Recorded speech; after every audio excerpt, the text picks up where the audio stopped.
Hey bro, so in yesterday's video we talked about habits, and today I'm gonna break it down into further details. So today I'm actually gonna talk to you about how we can build and how we can break bad habits. So not build bad habits of course, but build better habits and break bad habits. Don't mind my cooking while I explain. So yeah, there's kind of 4 steps in how we can build a good habit. And that is, first of all, to make it attractive. So how can we make a habit attractive? You can kind of think about it, and I will tell you a little bit of a story that was done. So it's in Africa, I think, from some years ago, where they have really bad hygiene. They don't really wash their hands, so they get a lot of bacteria and they get a lot of sickness down there. But they wanted to make an experiment. So what they did was that they got some soap, but the soap was completely natural.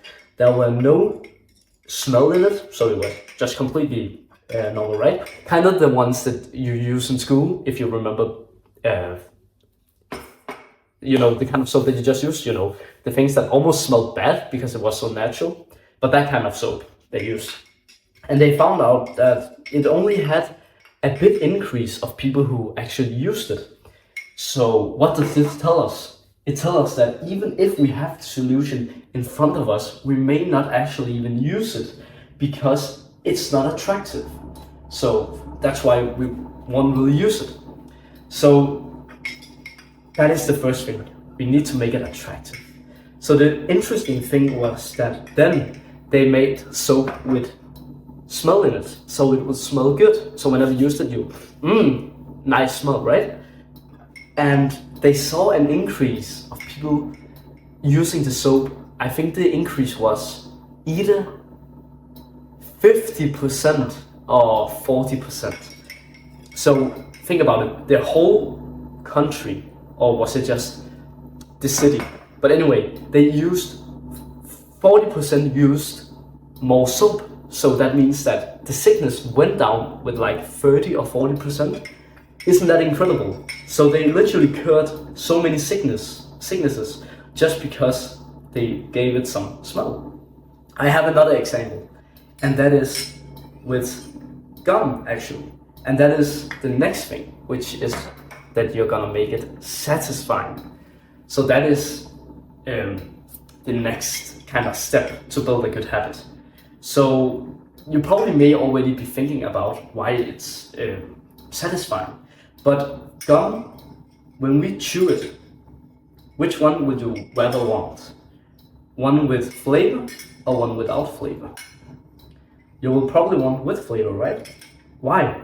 Because it's satisfying. But not only is it satisfying, it's also attractive. Because the reason why it's satisfying is because we get better breath. So like if we take with mint, for example, right? You will feel like it's satisfying because your breath smells better. So very good plus, right? That is actually why the gum companies made it with so many different flavors. It's because you feel like it's more satisfying whenever you take the gum, because you get a big spike in dopamine when you feel the taste, right? And the flavor. So that's something that you can think about the next time that you buy gum, that there's literally pretty much no gum with a natural flavor, no flavor. There's always some kind of flavor to the gum, which is kind of interesting. But of course, that's business. It's just how it is. And I think we will all like to have gum with mint. Like it's pretty good. So I'm not blaming the companies or anything. So the next step, again, which is the third, is to make it obvious. So you have probably tried to think about a habit that you want to do, but you never did it. And let me tell you why. It's because you didn't make it obvious. And what do I mean by obvious? Well, it's pretty much how it sounds. You just make yourself always see the habit that you want to do. So for example, if you want to get better mobility, that means stretching more. Think about what could you do to make it more obvious. if you said to get your stretcher or foam roller in front of you when, like in your room, then you were correct. That is exactly how we should do it. You know, go on about it. We want to make it more obvious. So that's basically just putting the things that we want to do in front of us. So if you want to read more, then it would be dumb to have hidden your books. Instead, you should have the book like on your bed or your desk, you know, somewhere you always sit down and where you could actually begin to read. So that makes sense, right? I believe that makes pretty good sense, that we make it obvious. It's such a good one. And you may already have thought about it unconsciously, but now you know it. And the next, and which is the last step, is to make it easy. Because you have probably had times where you maybe were actually consistent with your habits for a little bit of time. Maybe it was a week or 3 days, but then suddenly you stopped. And let me ask you, why do you think that you began to stop? It's because it was too difficult. The rule that I've been reading in Atomic Habits, which is a book made by a person named James Clear, he talks about that a habit should not take more than 2 minutes. So if you can't do the habit in less than 2 minutes, then you shouldn't do it. And that's such a good rule, because of course you want to build it up. So like, let's say it's meditation, right? You begin to do it 10 seconds just each day, so that you just do it. That sounds really easy, right? But your brain will actually begin to cope and say things like, oh, but that's too good for me. No, it's not, you fucking dumbass, bro. You haven't even been meditating a single day and you're sitting down. Oh, no, 10 seconds is too good for me.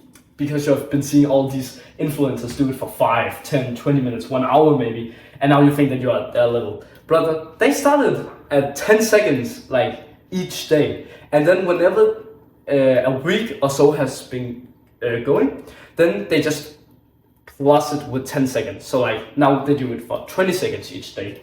And then they do it for 2 days, and then 30 seconds, 40 seconds, 50. Like, you know, you slowly progress it just like you would do at the gym. You don't just take the 60 kilos the first day in your gym and just bench press. That's pretty much impossible, right? So that's something that you will have to think about as well. So I'm sorry about that. Suddenly I didn't have any more storage on my phone. And now you're probably wondering, why the fuck did my guy went from having his shirt on to just being like naked? And sorry, I know, I just felt more comfortable, I guess. But anyway, I hope you really enjoyed this video. So that was all I had to say about habits, and I am looking forward to see you tomorrow.